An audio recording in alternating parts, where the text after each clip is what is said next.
Di jalan berlumpur desa, mobil Rianti terperosok. Ia panik, tak tahu harus berbuat apa. Jakarta, 10 Oktober 2025. Pagi ini langit berwarna abu-abu seperti biasa. Bukan karena hujan, meski hujan seakan enggan datang di musim kemarau yang tak kunjung usai, tapi karena asap, polusi dan debu yang menempel di setiap sudut kota. Aku berdiri di balkon apartemenku di lantai 42 Menara BRI, Tamrin, dengan secangkir kopi hitam tanpa gula di tangan.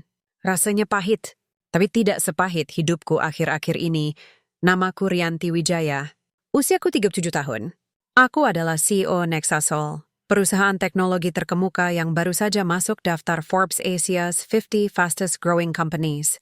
Di luar aku digambarkan sebagai wanita kuat, visioner, janda cantik yang sukses membangun kerajaan digital dari nol. Meski sebenarnya, separuh dari fondasi itu dibangun oleh suamiku, Arif, yang meninggal 3 tahun lalu akibat serangan jantung di usia 41. Mereka bilang dia mati karena terlalu banyak bekerja. Tapi aku tahu dia mati karena kehilangan jiwa. Karena terlalu lama hidup dalam dunia yang tak pernah memberi ruang untuk bernapas. Apartemen ini, luasnya 300 meter persegi, dengan interior minimalis ala Jepang, lukisan abstrak senilai ratusan juta, dan kaca tempered yang memantulkan cahaya matahari seperti cermin surgawi, adalah simbol kesuksesanku, tapi juga penjara emasku. Setiap pagi aku bangun sendirian. Tidak ada suara tawa anak, tidak ada panggilan lembut, sayang, sarapan sudah siap. Hanya dering notifikasi ponsel yang tak henti, email dari investor, laporan keuangan, desas-desus rival yang ingin menggoyahkan posisiku. Aku menatap layar ponsel. Ada 47 pesan belum dibaca.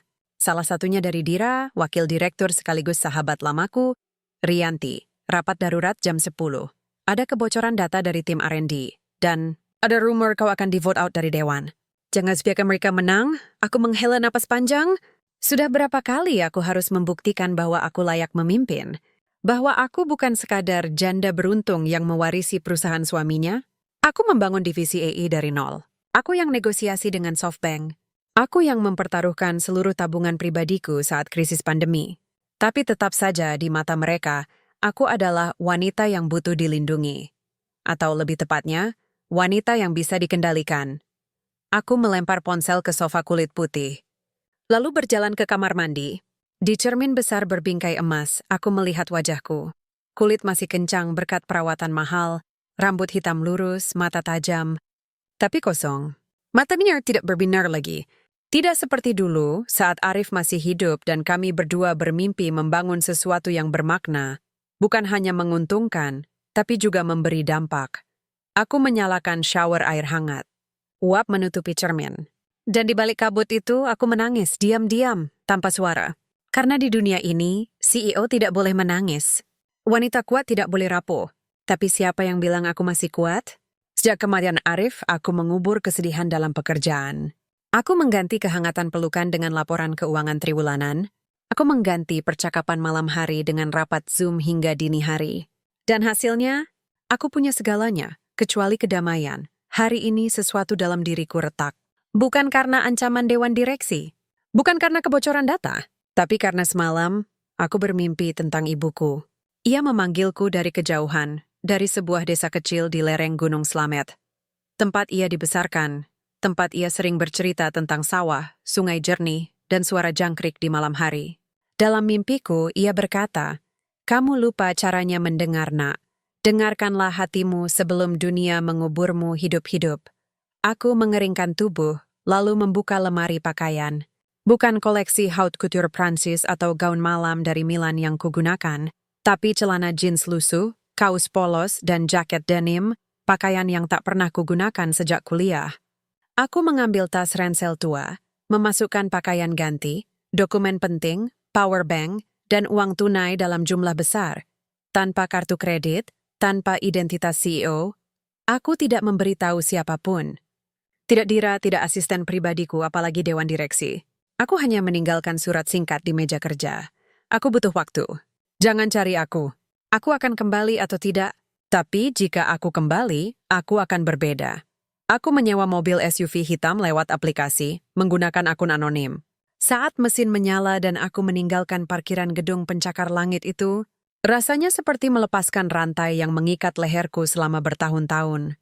Tujuanku, Desa Karangsari, sebuah dusun terpencil di Kabupaten Pemalang, Jawa Tengah, tempat masa kecil ibuku, tempat yang hanya bisa kugambarkan dari ceritanya, udara segar, langit biru, dan manusia yang masih saling menyapa tanpa pamrih. Perjalanan memakan waktu hampir 8 jam. Semakin jauh dari Jakarta, semakin ringan napasku. Gedung-gedung beton digantikan oleh sawah menghijau. Jalan tol berubah menjadi jalan berbatu, dan suara klakson berubah menjadi suara ayam berkokok dan anak-anak bermain. Tapi ketika matahari mulai tenggelam dan aku memasuki jalan setapak berlumpur yang menuju Desa Karangsari, ban mobilku tiba-tiba tergelincir. Lumpur dalam menelan roda depan. Mobil terperosok. Aku mencoba menyalakan mesin berulang kali, tapi sia-sia. Juga ada sinyal ponsel. Tidak ada pompa ban. Nggak ada siapa-siapa. Aku duduk di dalam mobil merasa bodoh. Apa yang kupikirkan? Lari dari dunia, tapi tak siap menghadapi kenyataan desa. Aku menatap langit senja yang oranye keemasan. Di sini, langit benar-benar langit, bukan cermin polusi. Dan untuk pertama kalinya dalam bertahun-tahun, aku merasa kecil. Tidak sebagai CEO, bukan sebagai janda kaya, tapi sebagai manusia biasa yang rapuh dan butuh pertolongan. Lalu, dari kejauhan, aku melihat sosok laki-laki berjalan perlahan, membawa sabit di pundak dan keranjang anyaman di punggung. Pakaiannya lusuh tapi posturnya tegak. Wajahnya tenang, seolah dunia tak pernah memberinya alasan untuk marah. Ia mendekat, melihat mobilku. Lalu tanpa banyak bicara, ia meletakkan keranjangnya, mengangkat batu besar, dan mulai mendorong ban belakang mobilku dengan tenaga yang mengejutkan. Aku keluar dari mobil. "Pak, terima kasih." Saya, "Sudah, Bu. Nanti juga keluar." Katanya singkat, suaranya rendah tapi hangat. Dalam 10 menit, mobilku berhasil keluar dari lumpur. Aku mengeluarkan dompet, ingin memberinya uang. Tapi ia menggeleng. "Saya tukang ngarit, Bu. Bukan tukang minta-minta. Kalau Ibu mau balas, doakan saja desa kami tetap damai." Lalu ia pergi tanpa menoleh, hanya meninggalkan jejak kaki di lumpur dan rasa heran yang mengendap di hatiku. Malam itu, aku tidur di rumah Mbah Surti. Satu-satunya penginapan sederhana di desa, sebuah rumah joglo tua dengan lantai kayu dan lampu teplok. Tidak ada AC, tidak ada wifi. Tapi menjofir sambalinya dalam 3 tahun suara aku tidur nyenyak. Dan dalam mimpi, aku mendengar suara Arif berbisik, "Kamu akhirnya pulang?" Sayang, aku tersenyum dalam tidur. Karena mungkin, inilah awal dari sesuatu yang lebih besar dari sekadar pelarian. Ini adalah awal dari pulang kepada diriku sendiri. Matahari belum sepenuhnya naik ketika aku terbangun. Udara pagi di Desa Karangsari begitu segar, dingin, lembab, dan harum seperti campuran daun basah, tanah subur, dan asap kayu dari dapur warga yang mulai menyalakan tungku. Aku membuka jendela, kayu tua yang berderit, lalu menatap keluar, sawah menghampar luas, kabut tipis menyelimuti pucuk padi, dan di kejauhan, Gunung Slamet berdiri megah, seolah menjaga desa ini dari gangguan dunia luar. Aku bukan tipe orang yang suka bangun pagi. Di Jakarta, jam 7 pagi saja sudah kubilang terlambat. Tapi di sini, tubuhku seakan tahu, ini waktu yang benar. Waktu untuk hidup, bukan sekadar bertahan. Aku mengenakan celana jeans dan kaos polos, lalu turun ke halaman rumah Mbah Surti. Perempuan tua itu sedang menyapu pekarangan dengan sapu lidi, gerakannya pelan tapi pasti. "Selamat pagi, Mbak," sapaku. "Wah, Nduk Rianti sudah bangun?" "Biasanya tamu kota tidur sampai matahari di ubun-ubun," katanya sambil tersenyum. Gigi ompongnya terlihat lucu tapi hangat. "Saya ingin belajar hidup seperti orang desa. Bangun pagi, kerja, dan tidur saat malam datang." Mbak Surti tertawa kecil. "Hidup desa itu gampang-gampang susah, Nduk. Gampang kalau hati tenang. Susah kalau masih bawa beban kota." Aku terdiam. Kata-katanya menusuk tepat ke jantung perasaanku. Setelah sarapan nasi jagung dan sambal terasi, sederhana, tapi rasanya seperti makanan surga, aku memutuskan berjalan-jalan menyusuri desa. Aku ingin mengenal tempat ini, bukan sebagai turis, tapi sebagai manusia yang sedang mencari jawaban. Jalannya sempit, berbatu, dan kadang berlumpur. Tapi setiap kali aku lewat, warga menyapaku dengan tulus. "Selamat pagi, Mbak. Mau kemana, Nduk?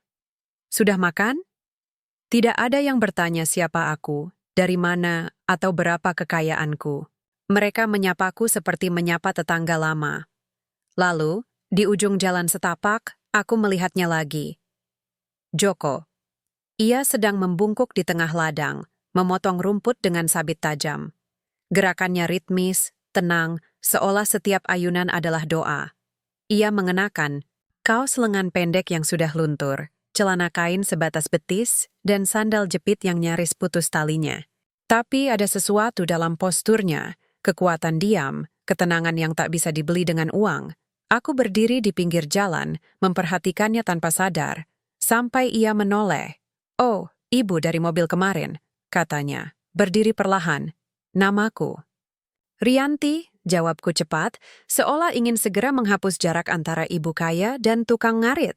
"Joko," balasnya singkat, lalu tersenyum. Senyumnya tidak lebar, tapi jujur. Tidak ada kepalsuan, tidak ada niat menjilat atau memanfaatkan. "Terima kasih lagi, Pak Joko. Kalau tidak ada Bapak, saya mungkin masih terjebak di lumpur itu." Lumpur itu tidak jahat, Mbak Rianti. Ia hanya mengingatkan kita, jangan terlalu percaya diri di jalan yang tidak kita kenal. Aku terpaku. Kalimat itu terasa seperti petuah, bukan sekadar omongan biasa. "Bapak, selalu bicara seperti filsuf?" tanyaku, sedikit terkejut. Joko tertawa kecil, mengelap keringat di dahinya dengan lengan kaos. "Saya cuma tukang ngarit, Mbak. Tapi di desa, setiap orang belajar dari alam. Alam tidak berbohong. Kalau sawah kering, itu karena hujan tidak turun. Bukan karena petani malas. Kalau sudah hati menggelisah, itu karena ada yang belum diselesaikan. Bukan karena dunia jahat." Aku menelan ludah, hatiku berdebar. "Boleh saya ikut Bapak sebentar? Saya ingin tahu bagaimana Bapak bekerja." Ia mengangguk. "Silakan. Tapi jangan pakai sepatu bagus. Lumpur di sini tidak pandang merek." Aku melepas sepatu kulitku, lalu mengikuti Joko ke tengah ladang. Kakiku tenggelam dalam lumpur yang dingin dan lembut. Rasanya aneh, tapi juga membebaskan. Seperti kembali ke bumi, ke akar.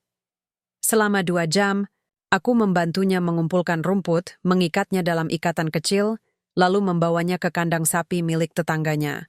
Tidak ada pembicaraan panjang. Hanya sesekali Joko memberi instruksi.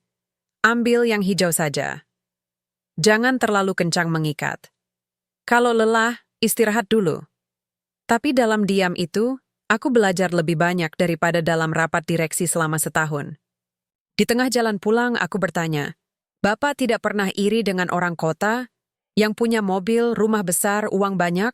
Joko berhenti sejenak, menatapku dengan mata yang tenang, mata yang tidak pernah berbohong. "Pernah. Dulu, waktu istri saya sakit dan butuh operasi, saya iri pada siapa saja yang punya uang.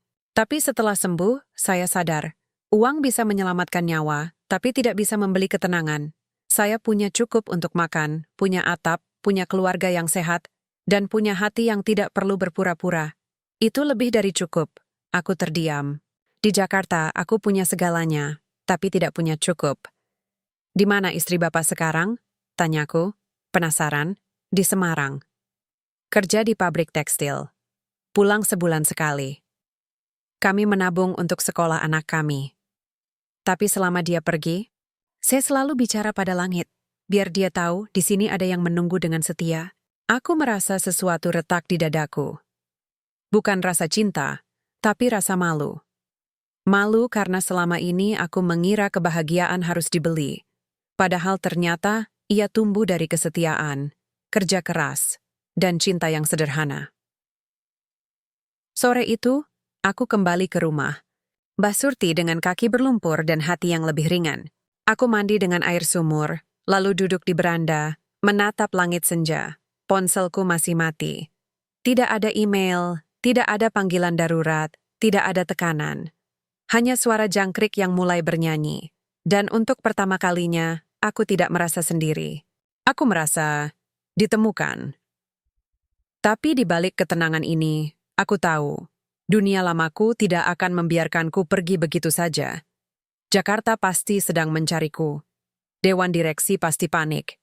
Dan mungkin, ancaman terhadap Nexasol semakin nyata. Namun, untuk saat ini, aku memilih tetap di sini. Karena di desa kecil ini, di antara lumpur dan sabit tajam, aku menemukan sesuatu yang lebih berharga dari semua kekayaanku. Kebenaran tentang siapa aku sebenarnya. Dan mungkin, hanya mungkin, disinilah aku belajar bagaimana menjadi manusia, bukan sekadar CEO. Hari ketiga di desa Karangsari, dan aku mulai kehilangan hitungan waktu. Tidak ada jam dinding, tidak ada notifikasi ponsel, tidak ada rapat pukul 9 pagi yang harus kukejar. Waktuku di sini diukur oleh matahari. Bangun saat fajar menyingsing, bekerja saat embun masih menempel di daun, dan tidur ketika langit dipenuhi bintang. Aku tidak lagi merasa seperti Rianti Wijaya, CEO Nexasol. Di sini aku hanya Mbak Rianti, perempuan kota yang sedang istirahat. Tapi justru dalam kesederhanaan itu, aku merasa lebih utuh daripada saat duduk di kursi direktur dengan jas rancangan desainer ternama. Setiap pagi, aku ikut Mbah Surti ke pasar desa. Bukan pasar modern dengan pendingin udara dan barcode, tapi pasar tradisional di bawah pohon rindang, dengan lapak-lapak kayu, ibu-ibu berkebaya, dan aroma rempah yang menusuk hidung. Di sini uang bukan satu-satunya alat tukar. Kadang, warga saling barter. Telur ayam ditukar dengan cabai, ikan asin dengan ketela rebus. Semua transaksi diakhiri dengan senyum dan doa. Mbak Rianti, ini untukmu, kata Bu Lestari.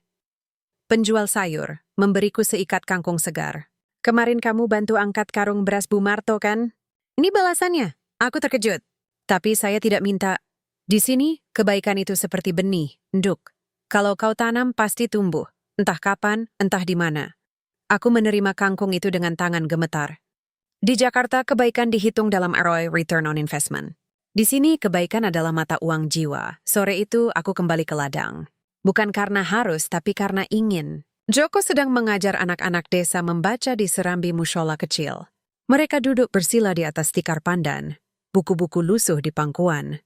Joko tidak punya gelar sarjana, tapi caranya menjelaskan huruf A dan I penuh kesabaran dan cinta. Kenapa Bapak mau repot-repot mengajar? Tanyaku setelah anak-anak pulang. Joko membersihkan papan tulis kayu dengan kain basah. Karena kalau mereka bisa baca, mereka bisa tahu hak mereka. Kalau tahu hak, mereka tidak akan mudah ditipu orang kota yang datang nawarin uang besar buat tanah. Aku terdiam. Ada kekhawatiran tersembunyi di balik kata-katanya. Ada yang datang ke desa ini? Tanyaku hati-hati, ia mengangguk pelan. 2 minggu lalu, mobil hitam besar, kaca gelap. Mereka bilang mau bangun pusat pelatihan digital, katanya buat bantu desa. Tapi saya tahu, itu cuma kedok buat ambil tanah. Mereka nawarin 5 juta per hektar. Padahal tanah ini sudah ratusan tahun jadi sumber air dan sawah. Jantungku berdebar kencang. Pusat pelatihan digital? Kedengarannya seperti proyek CSR yang biasa Nexasol lakukan. Tapi apakah mungkin aku menggigit bibir dalam? Tidak mungkin. Aku tidak pernah menyetujui proyek di daerah ini, tapi apakah tim pengembangan lahan diam-diam menjajaki lokasi tanpa sepengetahuanku? Siapa nama perusahaannya? Tanyaku, suaraku bergetar. Entah, tapi di stiker mobilnya ada logo matahari biru. Darahku membeku, matahari biru. Logo Nexasol, aku menunduk malu. Malu karena perusahaanku, yang kubanggakan sebagai agen perubahan, mungkin justru menjadi ancaman bagi tempat yang kini memberiku kedamaian. Mbak Rianti? Joko memanggilku, suaranya lembut. Kamu kenal mereka? Aku ingin berbohong. Tapi di hadapan Joko, kebohongan terasa seperti dosa. Perusahaanku. Mungkin yang kau maksud, bisikku, suara serak oleh rasa bersalah. Joko tidak marah. Ia saja menatapku lama, lalu berkata, kalau benar itu perusahaanmu, berarti kamu punya kekuatan untuk menghentikannya. Atau membiarkannya berjalan. Aku mengangkat wajah, menatap matanya yang jernih seperti air sungai. Apa yang harus kulakukan? Tanya pada hatimu, bukan pada rekeningmu. Malam itu, aku tidak bisa tidur. Aku duduk di beranda, memandangi bulan purnama yang memantul di permukaan sawah. Di Jakarta, bulan sering tertutup polusi. Di sini, ia bersinar utuh, seperti kebenaran yang selama ini kusembunyikan. Aku mengeluarkan ponselku yang sudah mati selama 3 hari. Dengan sentangan gemetar, aku menyalakannya. Puluhan notifikasi langsung membanjiri layar. Rianti, di mana kamu? Dewan rapat darurat. Kami butuh keputusanmu. Tim pengembangan lahan melaporkan proyek Karangsari siap jalan. Tanda tangan digitalmu sudah kami siapkan. Aku membuka email internal. Di sana, ada presentasi proyek Nexasol Digital Village Hub, Karangsari Phase 1. Rencananya, membeli 200 hektar lahan, membangun pusat data, pelatihan AI, dan coworking space. Klaimnya, memberdayakan masyarakat desa melalui teknologi. Tapi di bagian land acquisition, tertulis, negosiasi dengan pemilik lahan, status tanah adat belum diverifikasi. Estimasi biaya akuisisi, 1,2 miliar. Aku menutup mata. Mereka bahkan tidak memverifikasi status tanah. Mereka hanya melihat angka, bukan manusia. Dan di antara daftar pemilik lahan, ada satu nama yang membuat napasku tersengal, Joko Santoso, pemilik tanah adat Blok Timur, 199 hektar. Joko, bukan sekadar tukang ngarit. Ia pewaris tanah itu. Aku merasa seperti pengkhianat. Aku datang ke sini mencari ketenangan, tapi tanpa sadar, bayanganku sendiri, melalui perusahaanku, telah mengancam rumahnya. Keesokan pagi, aku pergi ke ladang lebih awal. Joko sudah di sana, seperti biasa. Saya minta maaf, kataku sebelum ia sempat bicara. Ia berhenti memotong rumput. Untuk apa? Untuk perusahaanku. Untuk niat buruk yang mungkin kusembunyikan di balik niat baik. Saya tidak tahu mereka menjajaki desa ini.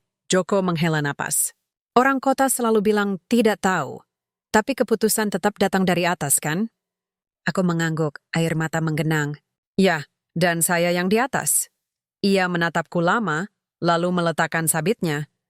Kalau kamu benar-benar menyesal, jangan hanya minta maaf. Ubahlah. Tapi bagaimana? Saya sudah lama pergi. Mereka mungkin sudah mengambil alih. Belum, karena saya belum tanda tangan. Dan selama kesekian hidup, saya tidak akan jual tanah ini. Meski ditawar 1 triliun. Aku terpukul. Di dunia korporat, triliun adalah angka yang membuat orang rela mengkhianati sahabat. Tapi di sini, seorang tukang ngarit menolaknya demi air bersih dan sawah warga. Kenapa Pak Joko? Kenapa Bapak begitu gigih? Ia menunjuk ke arah mata air kecil di balik bukit.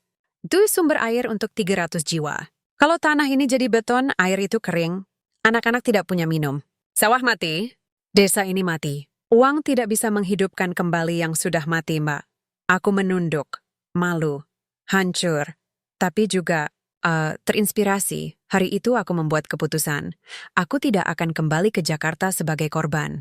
Aku akan kembali sebagai pelaku perubahan. Tapi sebelum itu, aku harus belajar lebih banyak dari Joko. Bukan sebagai CEO, tapi sebagai murid. Karena di balik kesederhanaannya, ia menyimpan kebijaksanaan yang tak pernah diajarkan di Harvard atau Stanford. Dan mungkin, disinilah aku menemukan kembali arti kepemimpinan yang sesungguhnya. Memimpin bukan untuk menguasai, tapi untuk melindungi. Hujan turun pertama kalinya sejak aku tiba di desa Karangsari. Bukan hujan deras yang menghantam Jakarta dengan amarah, tapi gerimis lembut yang membasahi daun, menyegarkan tanah, dan membuat udara terasa seperti pelukan ibu. Aku duduk di beranda rumah Mbah Surti, memegang secangkir wedang jahe hangat, menatap tetesan air yang jatuh dari atap genteng. 3 hari berlalu sejak aku tahu bahwa Nexasol, perusahaanku sendiri, berencana mengambil tanah Joko. Sejak itu, aku belum menyalakan ponsel lagi. Aku sengaja memutus koneksi, tapi damai yang kurasakan kini terasa rapuh, seperti kaca tipis yang bisa retak kapan saja. Dan benar saja, sore itu, saat aku sedang membantu Mbah Surti mengupas singkong di dapur, suara deru mesin motor terdengar dari kejauhan. Bukan motor bebek warga desa, tapi motor trail besar, asing, dan kasar. Beberapa menit kemudian, seorang pria berjas hujan hitam datang ke rumah Mbah Surti membawa tas kulit dan wajah cemas. Permisi, apakah ini rumah tempat Mbak Rianti Wijaya menginap? Tanyanya suaranya khas orang kota, cepat, tajam, penuh urgensi. Mbak Surti menatapku, lalu mengangguk pelan. Aku tahu, waktuku di sini sebagai orang biasa mungkin sudah berakhir. Saya Rianti, kataku, berdiri perlahan, mengelap tangan yang masih berlumur getah singkong. Pria itu, aku mengenalinya sebagai Andika. Asisten pribadiku selama 2 tahun, melepas helmnya, wajahnya lega tapi tegang. Mbak, akhirnya ketemu. Saya cari kemana-mana. Dari Jakarta sampai Pemalang terus ke sini, sinyal susah banget. Ia menyerahkan ponsel satelit kecil, perangkat darurat yang biasa kugunakan saat keluar negeri. Dira suruh saya bawa ini. Ada panggilan video darurat dari Dewan Direksi. Mereka mau mengadakan emergency vote besok pagi. Kalau Mbak tidak hadir, mereka akan mengangkat CEO sementara, dan kemungkinan besar. Itu Pak Hartono dari Divisi Keuangan. Aku menatap ponsel itu seperti menatap ular berbisa Hartono. Pria yang selama ini diam-diam ingin mengambil alih Nexasol. Pria yang percaya bahwa teknologi harus mengalahkan manusia demi efisiensi. Pria yang akan menyetujui proyek Karangsari tanpa berkedip. Berapa lama kamu di sini? Tanyaku pelan. 2 hari, Mbak. Saya tidur di warung pinggir jalan, nanya ke setiap orang. Sampai akhirnya ada yang bilang, lihat mobil hitam terperosok di jalan masuk desa. Aku menoleh keluar jendela. Mobilku masih di sana, berdebu, lumpur kering menempel di ban. Simbol pelarian yang kini mulai runtuh. Malam itu, setelah Andika pergi, aku memintanya kembali ke kota, membawa pesan bahwa aku akan menghubungi Dewan dalam waktu dekat. Aku duduk sendirian di bawah pohon jambu di halaman belakang. Ulang speech marig fendung tapi Huen sudah mereda. Aku menyalakan ponsel satelit, layar menyala. Wajah Dira muncul, lelah, cemas tapi lega. Rianti, syukurlah kamu hidup, katanya, suaranya bergetar. Kami kira kamu diculik atau aku baik-baik saja, Dira. Aku hanya butuh jeda. Jeda? Kamu tahu situasinya kritis. Hartono sudah mengumpulkan suara dari 3 investor besar. Mereka bilang kamu tidak stabil secara emosional sejak kematian Arif. Mereka ingin CEO yang rasional, baca, yang tidak peduli pada CSR atau etika. Aku menarik napas dalam. Apa yang bersgiran dengan data R&D? Kami berhasil menutup kebocoran, tapi itu bukan masalah utama. Masalah utamanya adalah kamu menghilang. Dan di dunia bisnis, menghilang berarti lemah. Aku menunduk. Mungkin mereka benar, tapi apakah kekuatan harus selalu berarti kejam? Dira, tahukah kamu tentang proyek Karangsari? Ia terdiam sejenak. Ya, tapi itu proyek kecil. Hanya 0,3% dari anggaran tahunan. Kenapa kamu tiba-tiba peduli? Karena itu bukan proyek kecil bagi 300 orang yang tinggal di sana. Dan karena aku ada di sini, Dira, di Karangsari, diam. Lalu suara Dira berubah, lebih pelan, lebih personal. Rianti, jangan biarkan tempat itu mengacaukan logikamu. Kamu bukan gadis desa. Kamu adalah salah satu wanita paling berpengaruh di Indonesia. Jangan sia-siakan itu demi... Perasaan aku menatap layar. Kalau semua pengaruh itu membuatku buta pada keadilan, lalu apa gunanya, Dira? Ia tidak menjawab. Kami menutup panggilan dalam diam yang penuh beban. Esok paginya, aku pergi ke ladang lebih awal dari biasanya. Joko sedang memberi makan sapi tetangganya. Ia melihat wajahku dan langsung tahu, sesuatu telah berubah. Dunia lama mengetuk pintu. Tanyanya tanpa mengalihkan pandangan dari sapi. Ya, jawabku. Mereka mau mengambil alih perusahaanku jika aku tidak kembali. Joko mengikat tali jerami, lalu duduk di batu besar di pinggir kandang. Dan kamu mau kembali? Aku menggeleng, lalu mengangguk, lalu menggeleng lagi. Aku tidak tahu. Kalau aku kembali, aku takut kehilangan semua yang baru kuperoleh di sini. Tapi kalau aku tidak kembali, mereka akan menghancurkan nilai-nilai yang bahkan tidak kusadari pernah kumiliki. Joko menatapku. Matanya tenang tapi tajam. Kamu pikir kebahagiaan itu tempat, Mbak Rianti? Aku terdiam. Bukan, kebahagiaan itu pilihan. Kamu bisa kembali ke kota, tapi tetap membawa desa ini di hatimu. Atau kamu bisa tinggal di sini, tapi terus dihantui rasa bersalah karena membiarkan kejahatan terjadi. Ia berdiri, lalu menepuk bahuku, gerakan sederhana, tapi penuh makna. Jangan lari dari tanggung jawabmu. Tapi jangan biarkan tanggung jawab itu mengubur jiwamu. Aku menangis. Bukan karena takut, tapi karena untuk pertama kalinya, seseorang memahami pergulatanku, tanpa menghakimi, tanpa memaksaku memilih. Sore itu, aku membuat keputusan aku akan kembali ke Jakarta, tapi bukan sebagai Rianti yang lama, aku akan kembali sebagai Rianti yang telah disadarkan. Aku menulis surat panjang untuk Dewan. Direksi, bukan lewat email, tapi surat tulisan tangan, difoto, lalu dikirim via ponsel satelit. Isinya, saya tidak menghilang. Saya sedang mencari kembali jiwa perusahaan ini. Nexasol bukan mesin uang. Itu adalah cermin nilai-nilai kita. Jika kita rela menghancurkan desa demi keuntungan, lalu apa bedanya kita dengan perusahaan yang kita lawan selama ini? Dan di akhir surat, aku menulis, saya akan hadir dalam rapat besok. Tapi saya datang bukan untuk mempertahankan jabatan. Saya datang untuk mengubah arah. Malam itu, sebelum tidur, aku berjalan ke mata air kecil di balik bukit, tempat Joko pernah menunjukkan padaku sumber kehidupan desa ini. Aku berlutut, membasuh wajah dengan airnya yang jernih dan dingin. Air itu tidak bicara. Tapi ia mengingatkanku, kekuatan sejati bukanlah di balik meja direktur, tapi di balik keberanian untuk berdiri di sisi yang benar, meski sendirian. Dan besok, aku akan berdiri, bukan sebagai korban, bukan sebagai pelarian, tapi sebagai pemimpin yang akhirnya pulang kepada nuraninya sendiri. Aku kembali ke Jakarta 2 hari setelah percakapan dengan Joko. Bukan dengan mobil sewaan yang kutinggalkan di desa, tapi dengan helikopter sewaan yang mendarat di atap menara Nexa Sol. Aku memakai blazer hitam, rambut disanggul rapi, wajah tanpa celah berkat sentuhan makeup artis pribadi yang kuhubungi dalam perjalanan. Tapi di balik penampilan itu jiwaku berbeda. Aku bukan lagi Rianti yang takut kehilangan kekuasaan. Aku adalah Rianti yang takut kehilangan kebenaran. Rapat darurat dimulai pukul 9 pagi.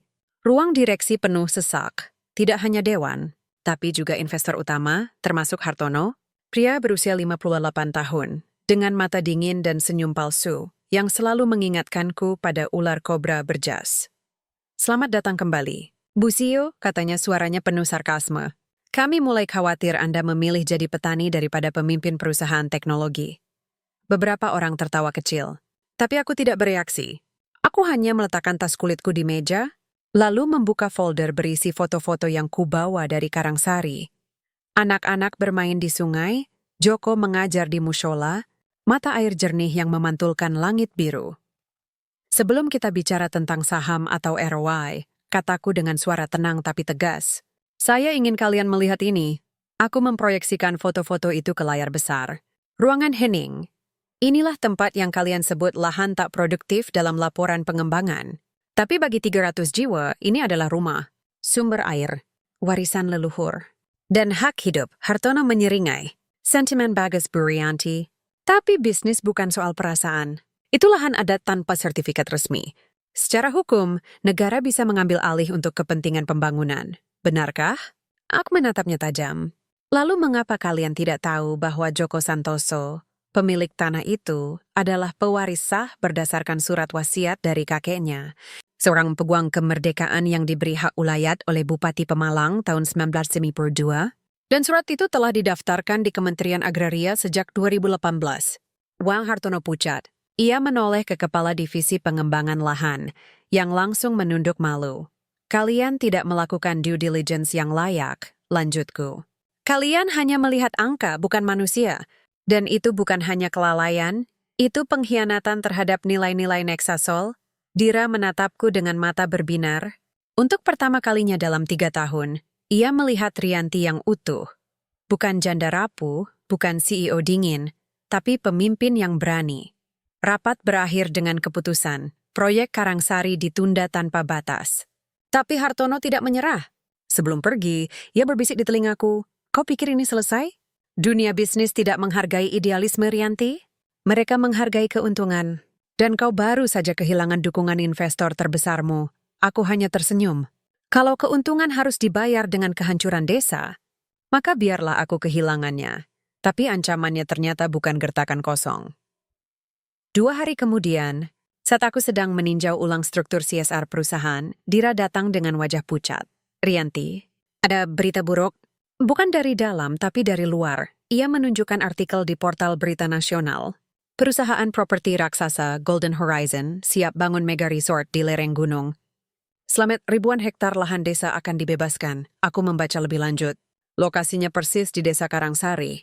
Dan yang mengejutkan, Golden Horizon adalah perusahaan yang selama ini menjadi mitra strategis Nexa Sol dalam proyek Smart City di Bali dan Lombok. Mereka pakai nama lain, Desis Dira. Tapi ini jelas strategi Hartono. Ia punya saham tersembunyi di sana. Ia ingin memaksa desa menjual tanah. Dan kalau Joko menolak, mereka akan pakai cara lain. Tekanan sosial, provokasi, bahkan kekerasan. Jantungku berdebar kencang. Aku segera menelepon Joko. Untungnya Mbah Surti baru saja membeli ponsel murah, dan Joko meminjamnya kadang-kadang. Pak Joko, Anda tahu tentang ini? Tanyaku, suaraku gemetar. Ia terdiam sejenak. Ya, mereka datang lagi kemarin. Mobil lebih besar, orangnya lebih kasar. Mereka bilang kalau kami tidak mau jual, jalan desa akan diblokir secara alami. Maksudnya, mereka akan tutup akses jalan dengan beton. Dan warga? Beberapa mulai goyah.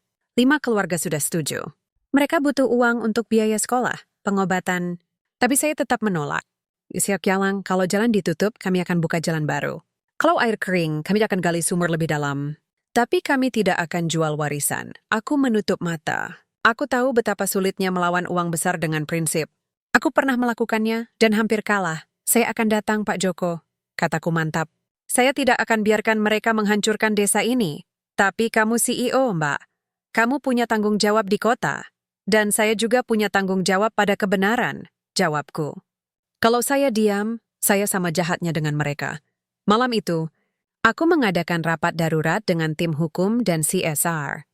Aku memerintahkan mereka menyusun proposal baru, bukan proyek pembelian lahan, tapi kemitraan berbasis komunitas. Nexasol akan membantu desa membangun sistem irigasi pintar, pelatihan digital untuk UMKM lokal, dan ekowisata berbasis budaya, tanpa mengambil satu jengkal tanah pun. Tapi ini tidak menghasilkan keuntungan langsung, protes Kepala Divisi Keuangan. Sejak kapan keuntungan harus selalu langsung? Tanyaku tajam. Kita bangun kepercayaan. Dan kepercayaan itu akan menghasilkan loyalitas, inovasi, dan reputasi yang jauh lebih berharga dari sekadar margin kuartalan. Esok paginya, aku kembali ke Karangsari. Kali ini bukan untuk lari, tapi untuk berperang. Bukan dengan sejasares, tapi dengan ide. Saat mobilku memasuki desa, warga berkumpul di balai desa. Beberapa memandangku curiga. Mungkin mengira aku bagian dari ancaman itu.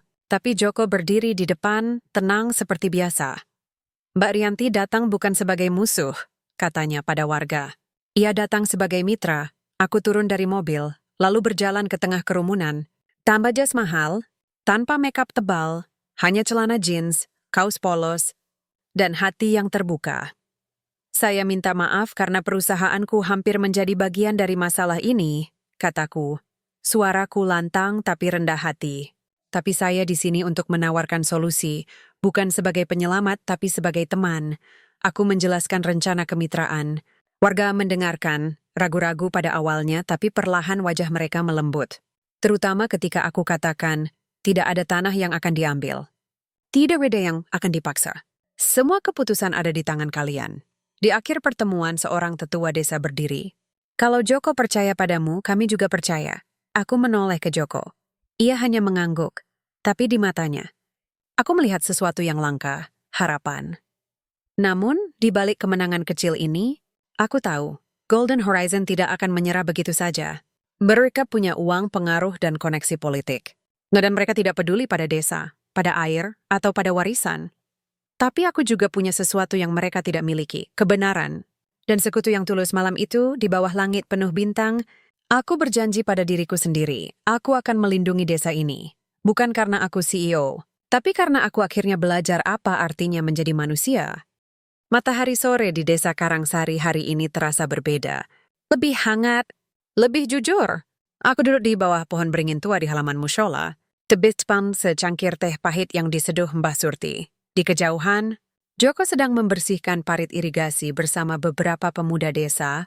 Tawanya terdengar jernih, seperti suara air yang mengalir bebas. Sejak kembaliku ke desa ini, sesuatu dalam diriku berubah. Bukan hanya cara berpikir, tapi juga cara merasakan. Aku mulai memperhatikan hal-hal kecil. Cara Joko menyapa setiap orang dengan mata yang sama.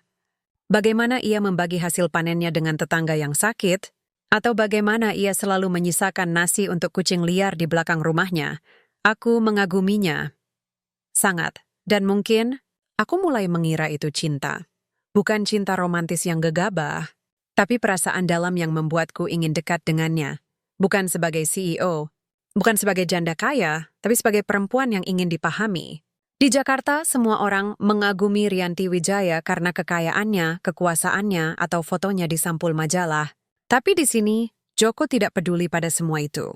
Ia melihatku, benar-benar melihatku, dan tetap memperlakukanku sebagai manusia biasa. Sore itu, setelah selesai membersihkan parit, Joko duduk di sampingku. Ia mengelap keringat dengan lengan kaosnya yang lusuh, lalu menatap matahari yang mulai tenggelam. Mbak Rianti, katanya pelan, kamu sudah di sini hampir 2 minggu. Apa yang sebenarnya kamu cari? Aku menatapnya. Napasku tertahan. Ini kesempatan. Aku bisa mengatakan yang sebenarnya, bahwa aku merasa damai di dekatnya, bahwa ia membuatku percaya pada kebaikan lagi, bahwa mungkin aku ingin tinggal di sini bersamanya. Tapi sebelum kata-kata itu keluar, aku melihat sesuatu di pergelangan tangannya. Sebuah gelang anyaman dari benang wol, merah dan putih. Sederhana tapi terawat. Gelang itu? Tanyaku, suaraku bergetar. Joko menatap gelangnya, lalu tersenyum, senyum yang penuh kerinduan. Istri saya yang buat. Sebelum dia berangkat ke Semarang, dia bilang, kalau kamu pakai ini, aku tahu kamu tidak lupa padaku. Jadi, saya pakai setiap hari. Aku terdiam. Dunia seolah berhenti berputar, tentu saja. Aku tahu ia punya istri. Istara pernah menyebutkannya. Tapi entah kenapa, di balik kekagumanku, aku membiarkan diriku lupa. Atau mungkin berharap. Maaf, bisiku menunduk. Saya tidak bermaksud tidak apa-apa, Mbak, potong Joko lembut. Iya, tidak panggagami dia. Tapi bukan sebagai laki-laki. Kamu mengeumi saya sehidup. Itu kenapa sebabmu datang ke sini, kan? Aku mengangkat wajah terkejut. Ia membaca hatiku lebih jelas daripada aku sendiri. Ya, aku mengakui suara serak. Tiks diri pada kedamaianmu. Pada ketulusanmu, di kadunia saya semua orang berpura-pura. Tapi kamu nyata. Joko mengangguk. Karena saya tidak punya apa-apa untuk disembunyikan. Tapi kamu juga bisa seperti itu, Mbak. Kamu tidak perlu jadi tukang ngarit. Kamu cukup jadi Rianti yang jujur. Pada dirimu sendiri, pada orang lain, pada nilai yang kamu percaya. Air mataku mengalir. Bukan karena kecewa, tapi karena lega. Lega karena perasaanku tidak salah. Hanya salah arah. Aku tidak jatuh cinta pada Joko sebagai laki-laki. Aku jatuh cinta pada kebenaran yang ia wakili. Saya pikir, saya butuh seseorang untuk menyelamatkan saya, kataku pelan. Tapi ternyata, saya hanya butuh seseorang yang mengingatkanku bahwa saya bisa menyelamatkan diri sendiri. Joko tersenyum. Guru terbaik bukan yang memberi jawaban, tapi yang membuat muridnya berani bertanya. Kami duduk dalam diam yang nyaman, menatap langit jingga. Tidakkah ada keinginan tersembenau? Kita gadis Harper masalah tempat. Hanya dua manusia yang saling memahami, tanpa perlu menjadi lebih dari itu. Malam itu, aku menulis di buku catatan kecil yang selalu kubawa. Aku datang ke sini mencari cinta, tapi yang kudapatkan jauh lebih berharga, kejelasan. Joko bukan jodohku, ia adalah cermin. Di dalam cermin itu, aku akhirnya melihat diriku yang sesungguhnya, rapuh, tapi utuh, tersesat, tapi masih punya arah. Esok paginya, aku memutuskan untuk kembali ke Jakarta. Bukan karena menyerah, tapi karena tugas baruku dimulai di sana. Aku harus mengubah Nexasol dari dalam. Tapi sebelum pergi, aku menemui Joko di ladang. Saya akan pergi hari ini, kataku. Ia mengangguk. Saya tahu, terima kasih. Atas semuanya. Jangan terima kasih pada saya, jawabnya. Terima kasih pada dirimu sendiri karena mau mendengar. Aku menatapnya terakhir kali. Bukan dengan kerinduan, tapi dengan rasa hormat yang dalam. Dan di saat itu, aku tahu kisah kami bukan tentang cinta yang tak kesampaian, ini tentang inspirasi yang menyelamatkan jiwa. Aku kembali ke kota dengan hati yang ringan, karena aku tidak kehilangan cinta, aku menemukan kebijaksanaan, dan itu jauh lebih abadi. Aku gak kembali ke Jakarta dengan tekad baru, tapi sesuatu terus mengganjal di hatiku. Bukan hanya soal proyek Karangsari atau ancaman Hartono, tapi tentang Joko. Ada sesuatu yang belum ku ketahui. Sesuatu yang membuatnya begitu teguh menolak tawaran miliaran rupiah, meski hidupnya sederhana, bahkan nyaris pas-pasan. Pertanyaan itu terus berputar di kepalaku selama penerbangan pulang. Mengapa ia begitu yakin? Apa yang membuat tanah itu begitu berharga baginya? Lebih dari uang, lebih dari kenyamanan, bahkan lebih dari kebutuhan dasar keluarganya. 2 hari setelah kembali, saat aku sedang meninjau ulang dokumen hukum proyek Karangsari bersama tim legal, Dira datang dengan wajah serius. Rianti, aku menemukan sesuatu aneh, katanya meletakkan map coklat di mejaku. Di dalamnya, ada salinan surat wasiat dari tahun 1952, dikeluarkan oleh Bupati Pemalang yang menyatakan bahwa tanah seluas 198 hektar di desa Karangsari diberikan kepada keluarga Santoso sebagai penghargaan atas jasa kakek Joko, Raden Mas Suryo, seorang pejuang kemerdekaan yang memimpin perlawanan gerilya melawan penjajah Belanda di wilayah tersebut. Surat itu menyatakan bahwa tanah itu adalah tanah ulayat adat, bukan milik pribadi biasa, dan hanya boleh diwariskan kepada keturunan langsung yang bersedia menjaga kelestarian alam dan kehidupan komunitas desa. Ini bukan sekadar sertifikat tanah, Rianti, kata Dira pelan. Ini komitmen moral. Dan Joko, ia pewaris sah generasi ketiga. Aku terpaku. Semua menjadi jelas. Joko bukan hanya menolak karena prinsip, ia menolak karena janji. Janji kepada leluhurnya, janji kepada desa, janji kepada bumi itu sendiri. Tapi ada satu hal yang masih mengganjal. Mengapa Joko tidak pernah memberitahuku secara langsung? Mengapa ia membiarkanku mengira ia hanyalah tukang ngarit biasa? Yang aku memutuskan kembali ke Karangsari, bukan untuk tinggal, tapi untuk memahami.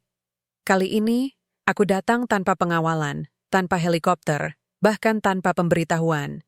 Aku menyewa motor ojek dari kota terdekat, lalu menyusuri jalan berlumpur yang kini sudah kuhafal seperti punggung tanganku sendiri. Saat tiba di desa, aku langsung menuju rumah Mbah Surti. Tapi sebelum sempat mengetuk pintu, seorang lelaki tua dengan tongkat bambu memanggilku dari balik pagar bambu. "Nduk Rianti, kamu kembali. Aku mengenalnya, Mbah Wargo, tetua desa yang jarang bicara, tapi setiap katanya dianggap petuah. Ya, Mbah, saya ingin bicara dengan Joko tentang tanahnya." Mbah Wargo menatapku lama, matanya tajam seperti elang tua. "Kamu sudah tahu ya?" "Sebagian." Tapi saya ingin dengar dari mulutnya sendiri. Ia mengangguk, lalu menunjuk ke arah mata air di balik bukit. Di sana. Dia selalu ke sana kalau ingin bicara dengan leluhur. Aku berjalan perlahan menyusuri jalan setapak yang kini dipenuhi bunga liar. Di bawah rindangnya pohon randu, Joko duduk bersila, memegang segenggam tanah di telapak tangannya. Ia tidak terkejut melihatku. Seolah tahu aku akan datang. "Kamu tahu tentang warisan itu," katanya. Bukan sebagai pertanyaan, tapi pernyataan. "Ya," jawabku. "Kenapa kamu tidak pernah bilang?" Joko menatap tanah di tangannya. "Karena di dunia sekarang, warisan diukur dari berapa harganya di pasaran. Bukan dari berapa nilainya bagi kehidupan. Kalau aku bilang aku pewaris tanah 200 hektar, kamu akan melihatku sebagai pemilik, bukan sebagai penjaga." Aku terdiam. Betapa dalam kebijaksanaannya. "Kakekku tidak memberi tanah ini agar kami kaya," lanjut Joko. "Ia memberikannya agar kami tidak lupa. Tidak lupa bahwa bumi ini bukan milik siapa-siapa. Kita hanya dipinjami, dan suatu hari harus kita kembalikan dalam keadaan utuh." Air mataku mengalir tanpa suara. Di Jakarta, aku membangun gedung-gedung tinggi, pusat data, dan aplikasi canggih, tapi tidak pernah bertanya, apakah ini membuat bumi lebih baik? Atau hanya membuatku lebih kaya? "Jadi, kamu menolak semua tawaran itu?" "Karena janji." Joko mengangguk. "Dan karena cinta. Cinta pada air yang mengalir, pada padi yang tumbuh, pada anak-anak yang bermain di sungai. Uang tidak bisa membeli itu, Mbak. Tapi keserakahan bisa menghancurkannya dalam sehari." Aku duduk di sampingnya, memegang tanah yang sama. Rasanya hangat. Hidup. Kalau aku bantu desa ini, bukan dengan membeli, tapi dengan bermitra, apakah itu menghormati warisanmu? Ia menatapku, lalu tersenyum, senyum yang penuh makna. "Kalau niatmu tulus dan keputusan tetap di tangan warga, maka itu bukan campur tangan. Itu gotong royong." Kami duduk dalam diam panjang, ditemani suara angin dan desau daun. Di saat itu, aku merasa seperti bagian dari sesuatu yang jauh lebih besar dari diriku sendiri, dari perusahaanku, dari ambisiku, bahkan dari hidupku. Sore itu, sebelum kembali ke kota, Mbah Wargo memberiku sebuah bungkusan kecil, dibungkus daun pisang dan diikat dengan tali ijok. "Ini warisan lisan," katanya. "Bukan untuk dibaca, tapi untuk dihayati." Di dalam perjalanan pulang aku membukanya. Isinya segenggam tanah dari mata air Karangsari dan secarik kertas bertuliskan tangan. Tanah ini tidak pernah bertanya siapa pemiliknya. Ia hanya memberi, selama kita mau menjaga. Aku menyimpan tanah itu di laci meja kerjaku di Menara Nexasol. Bukan sebagai souvenir, tapi sebagai pengingat. Karena kini aku tahu, kekayaan sejati bukan di rekening bank. Ia ada di tanah yang kita jaga, dia air yang kita lestarikan, dan di hati yang tak pernah lupa pada asalnya. Dan Joko tukang ngarit sederhana itu, bukan hanya penjaga tanah, ia adalah penjaga kemanusiaan yang hampir punah di dunia modern. Aku kembali ke kantorku bukan sebagai CEO yang ingin menang, tapi sebagai manusia yang ingin bertanggung jawab. Jakarta kembali menyambutku dengan hiruk-pikuk, polusi, dan tekanan yang tak pernah berhenti. Tapi kali ini, aku tidak lagi merasa terjebak. Aku membawa sesuatu yang tak terlihat, tapi lebih berat dari emas. Kejelasan moral. Namun, dunia tidak memberiku waktu untuk bernapas. Pagi itu, sebelum matahari sepenuhnya naik, Dira datang ke apartemenku dengan wajah pucat dan map hitam tebal di tangan. Mereka menggerakkan langkah terakhir. Rianti, katanya, suaranya bergetar. Hartono sudah mengumpulkan cukup suara dari Dewan. Besok pagi, mereka akan mengadakan special shareholders meeting. Jika kamu tidak bisa membuktikan bahwa visi barumu menguntungkan dalam 90 hari, mereka akan memilih CEO baru, dan proyek Karangsari akan dilanjutkan dengan atau tanpamu. Aku menatap jendela. Di kejauhan, gedung-gedung pencakar langit berdiri angkuh, seolah menertawakan idealismeku. 90 hari, gumamku. Mereka pikir aku butuh 90 hari untuk membuktikan bahwa keadilan itu menguntungkan? Dira menghela napas. Mereka tidak peduli pada keadilan, Rianti. Mereka peduli pada saham. Dan sahammu sedang jatuh. Aku duduk di sofa, memegang segenggam tanah dari Karangsari yang kusimpan dalam botol kaca kecil. Rasanya seperti memegang jiwa desa itu. Rapuh, tapi penuh kehidupan. Kalau aku menyerah sekarang, kataku pelan, maka semua yang kuperjuangkan di sana, air, sawah, warisan Joko, akan hancur. Dan aku akan ingin menjadi bagian dari mesin yang sama yang dulu kubenci. Dira duduk di sampingku. Tapi kalau kamu melawan, kamu bisa kehilangan semuanya. Perusahaan, reputasi, bahkan kebebasan finansialmu. Aku menatapnya. Apa artinya semuanya jika semuanya itu kosong? Malam itu, aku tidak tidur. Aku duduk di balkon, menatap langit Jakarta yang nyaris tak pernah menunjukkan bintang. Pikiranku melayang ke Karangsari, ke suara jangkrik, ke senyum Joko, ke mata air yang jernih. Dan tiba-tiba, aku tahu apa yang harus kulakukan. Bukan dengan melawan secara frontal, bukan dengan memohon belas kasihan, tapi dengan membuktikan. Aku menghubungi tim CSR, tim teknologi, dan tim hukum. Aku memerintahkan mereka bekerja siang malam menyusun model bisnis baru untuk Nexasol, bukan berbasis eksploitasi, tapi pemberdayaan. Kami menyebutnya Nexasol Community Ecosystem, NCE. Intinya sederhana, alih-alih membeli lahan, Nexasol akan bermitra dengan komunitas lokal seperti Karangsari untuk membangun infrastruktur digital yang mendukung UMKM, pertanian presisi, dan ekowisata. Keuntungan dibagi secara adil. Data milik warga tetap milik warga. Dan setiap proyek harus mendapat persetujuan melalui musyawarah desa. Ini gila, kata Kepala Divisi Keuangan. ROE-nya minimal. Bahkan mungkin rugi di tahun pertama. Kalau begitu kita ubah definisi ROI. Jawabku tegas.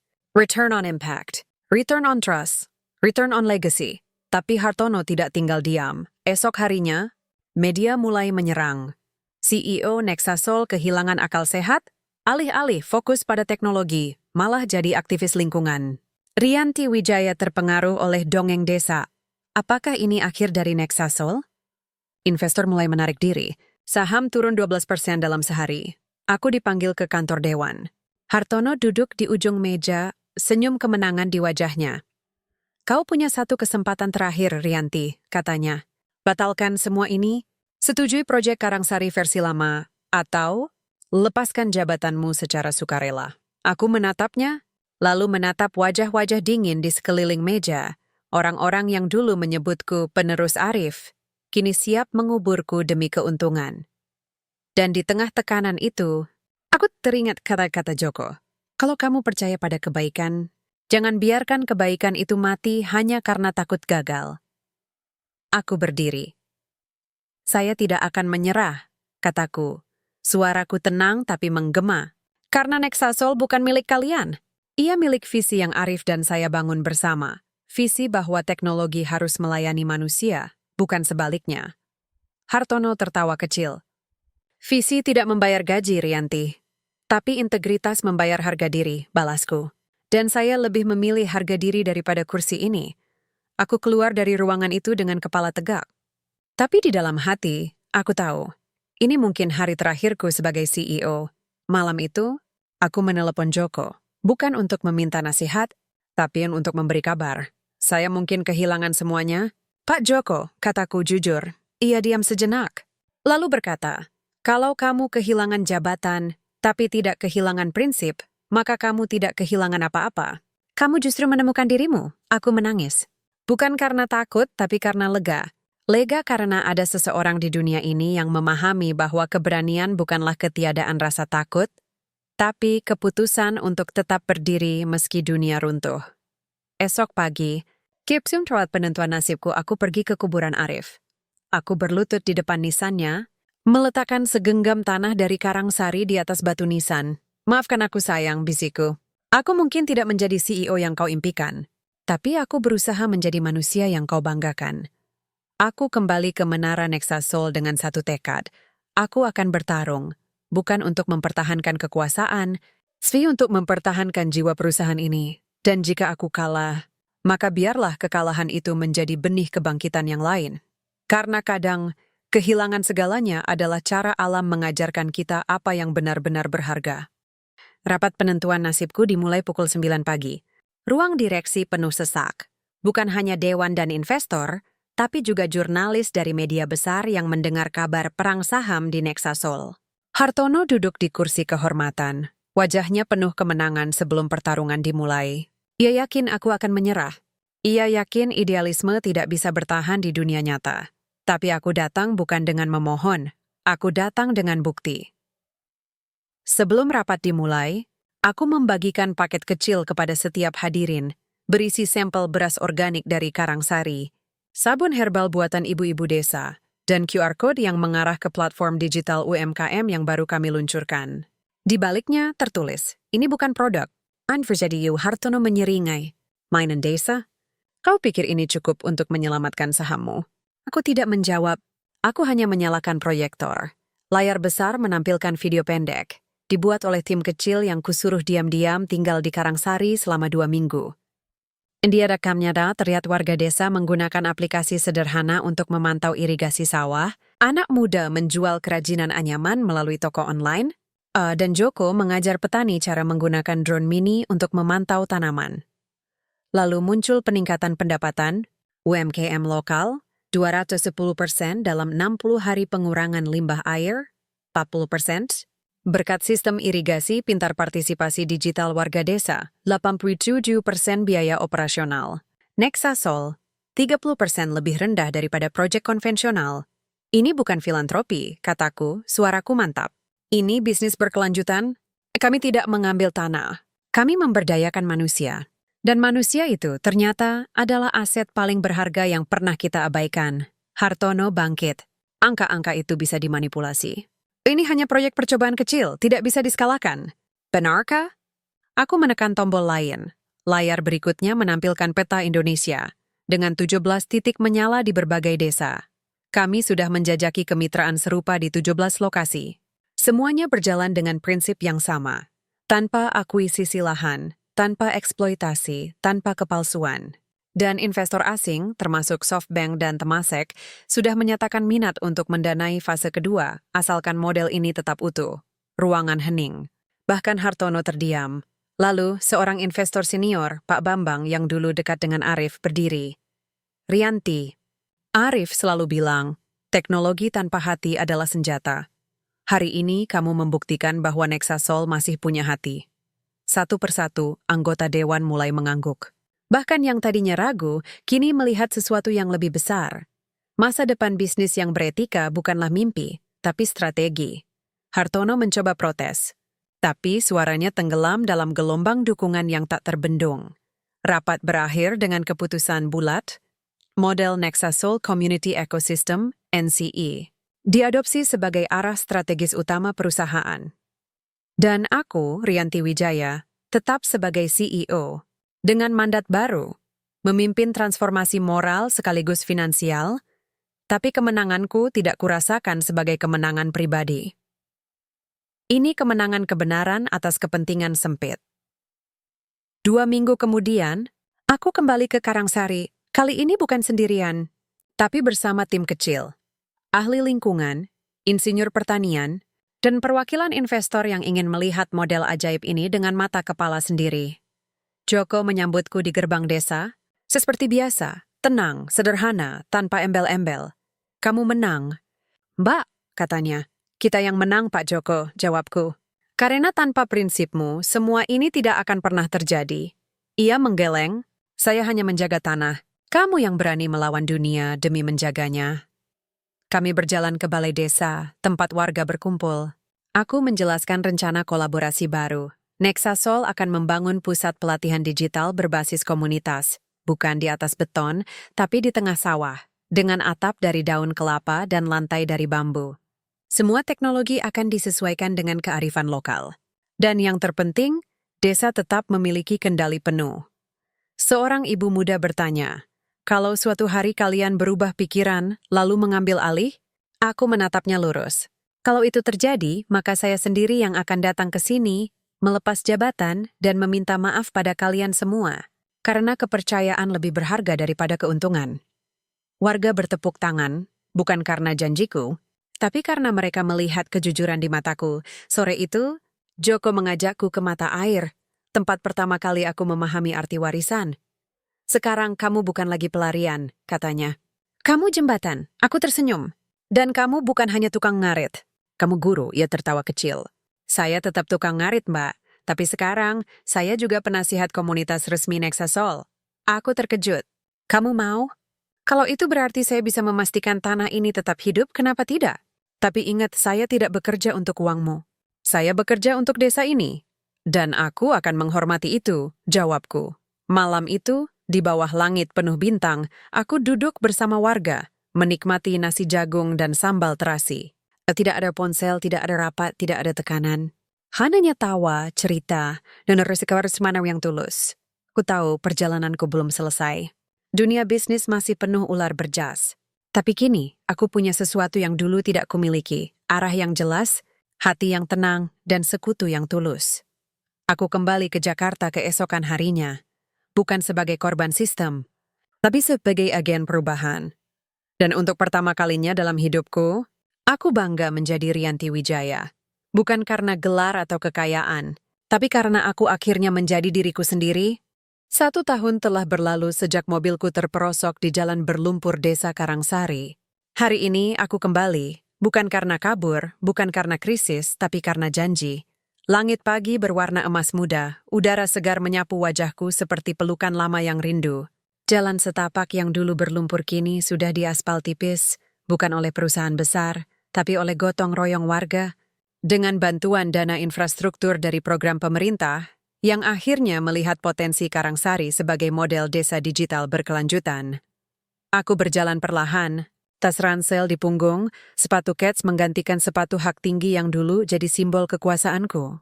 Di tangan, secangkir kopi tubruk dari warung Bu Lestari, rasanya pahit, hangat, dan jujur. Desa ini berubah, tapi tidak kehilangan jiwanya. Di balai desa yang kini dilengkapi panel surya dan wifi gratis, anak-anak muda mengikuti pelatihan coding sambil sesekali menengok ke sawah tempat orang tua mereka bekerja. Di sudut pasar, ibu-ibu menjual keripik singkong dan anyaman bambu melalui toko online yang dikelola komunitas. Dan di tengah ladang, Joko masih memotong rumput. Tapi kini ia juga mengenakan rompi bertuliskan, Penasehat Komunitas, Nexasol Community Ecosystem. Ia melihatku, lalu tersenyum. Senyum yang sama seperti dulu. Tenang, tulus, tanpa pamrih. Mbak Rianti datang tepat waktu, katanya. Janji harus ditepati. Pak Joko, jawabku. Kami duduk di bawah pohon beringin tua. Tempat pertama kali aku mengakui kekagumanku, dan tempat pertama kali aku belajar bahwa cinta sejati bukan selalu romansa, tapi penghormatan pada nilai kemanusiaan. Nexasol sekarang jadi contoh nasional, katanya. Koran kemarin bilang kau diundang ke forum PBB. Aku mengangguk. Tapi aku menolak. Aku bilang, kalau mau lihat modelnya, datanglah ke Karangsari. Disinilah laboratorium kemanusiaan yang sebenarnya. Joko tertawa kecil. Kamu benar-benar berubah. Bukan berubah. Hanya kembali ke jati diri. Ia menatapku lama, lalu berkata, istriku sudah pulang. Dia berhenti dari pabrik. Sekarang dia mengelola pelatihan UMKM untuk perempuan desa. Aku tersenyum lega. Aku senang mendengarnya. Dan anak kami sekarang bercita-cita jadi insinyur lingkungan. Katanya, kalau Bapak bisa jaga tanah, aku mau jaga air. Air mataku hampir jatuh. Di balik kesederhanaan keluarga ini, ada generasi yang tumbuh dengan nilai, bukan dengan materi. Sore itu, aku menghadiri acara peresmian Pusat Pembelajaran Kearifan Lokal dan Teknologi, berkelanjutan, bangunan sederhana dari bambu dan kayu daur ulang.